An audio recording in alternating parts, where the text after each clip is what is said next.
தனுஷோட படம் வந்து 50வது படம் இது ராயனு, சரிங்களா. ஆனால் வந்து நான் படம் வந்து ஃபஸ்ட்லேருந்து லாஸ்ட் வரைக்கும் பார்த்துட்டே வந்தேன் படம்.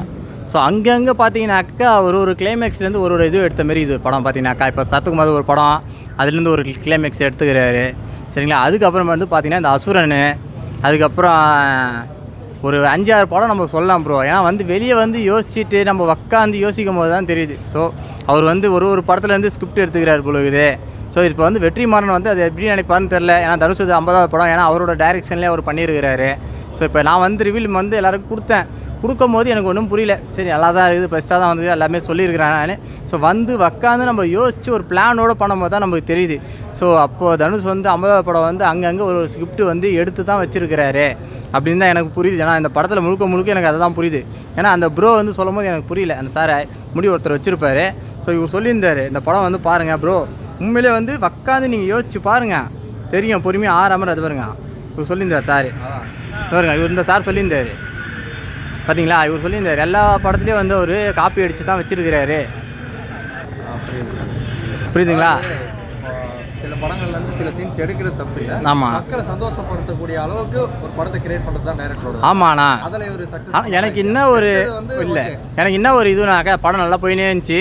திடீர்னு வந்து எல்லாரையும் போட்டுட்டு என்ன பண்ணுவார்னா இன்டர்வலுக்கு அப்புறமேட்டு கேஷுவலாக வந்து நிற்பார். கேஷுவலாக வந்து ஒரு பதில் சொல்லுவார் அவர். அது கொஞ்சம் ஓரளவுக்கு ஒரு மாசாக இருந்துச்சு. இருந்தாலும் ஸோ அவர் சொல்லும் போது நம்மளுக்கு புரியல, புத்தி கெட்டலை. சரி இவ்வளோ. ஆமாம், வந்து ரஜினி வந்து அந்த சீட்டு கேட்குறது வந்து உண்மையை சொன்னேன்னு அதேமாரி கேஷுவலாக வந்தார். கேஷுவலாக சொல்லிட்டு போனார். என்னடா இது, உண்மையை சொல்லுங்கள் பாச்சா. அது புள்ள அவர் போய் கவு சாத்திப்பார். உண்மையை சொல்லுங்கள். எனக்கு ஒன்றுமே புரியல. இவர் வராரு அப்படியே கேஷுவலாக பதில் சொல்லுங்கள். எனக்கு ஒன்றுமே புரியல இது. ஸோ என்னடா இதுலேருந்து ஒரு ஸ்கிரிப்ட்டு, அதுலேருந்து ஒரு ஸ்கிரிப்ட், அசுரன்லேருந்து ஒரு ஸ்கிரிப்ட், எல்லா படத்துலேருந்து ஸ்கிரிப்ட் எடுத்துக்கிறாரு. ஆனால் எனக்கு தெரிஞ்சு வந்து உண்மையிலே வந்து மியூசிக் அடிச்சிக்க முடியல. மியூசிக்லாம் சரியான டான்ஸ். நம்மளாம் உள்ள தேட்டர் உள்ள தெரிவிக்க விட்டோம். உண்மையிலே மியூசிக்லாம் எல்லா மியூசிக்கும் நல்லா தான் இருக்குது, எல்லாமே நல்லா பண்ணியிருக்கிறாரு. ஆனால் இன்னும் கொஞ்சம் அவர் வந்து பெட்டராக கொஞ்சம் எடுத்துருக்கலாம், பெட்டராக ஃபீல் பண்ணியிருக்கலாம். ஆனால் உண்மையிலே 100 கோடி பட்ஜெட். ஆமாம், 100 கோடி மாதிரி உங்கள் தேட்டரில் படம் ஃபீல் ஆச்சா?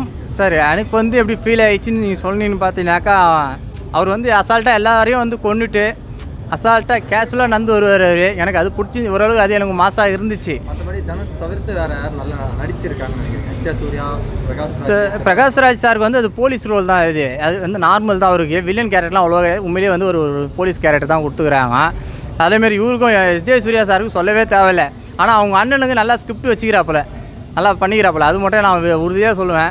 அதுக்கப்புறம் நம்ம உட்காந்து யோசிக்கும் போது தான் தெரியுது, ஓ இந்த படத்துலேருந்து இந்த ஸ்கிரிப்ட், அந்த படத்துலேருந்து இந்த ஸ்கிரிப்ட்டு. ஃபைனலாக எவ்வளோ ரேட்டிங் தரலாம்?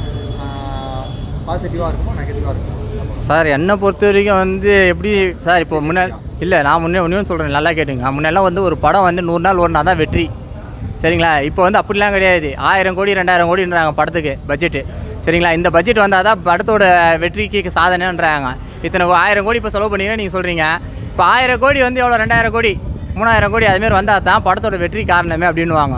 புரியுதுங்களா. நம்ம வந்து ரேட்டு கொடுக்குற அளவுக்குலாம் நம்ம இதுக்கு ஒர்க் கிடையாது சார். ஆனால் என்னை பொறுத்த வரைக்கும் கொஞ்சம் மனசை தொட்டு நான் சொல்கிறேன் ஓப்பனாக, சரிங்களா.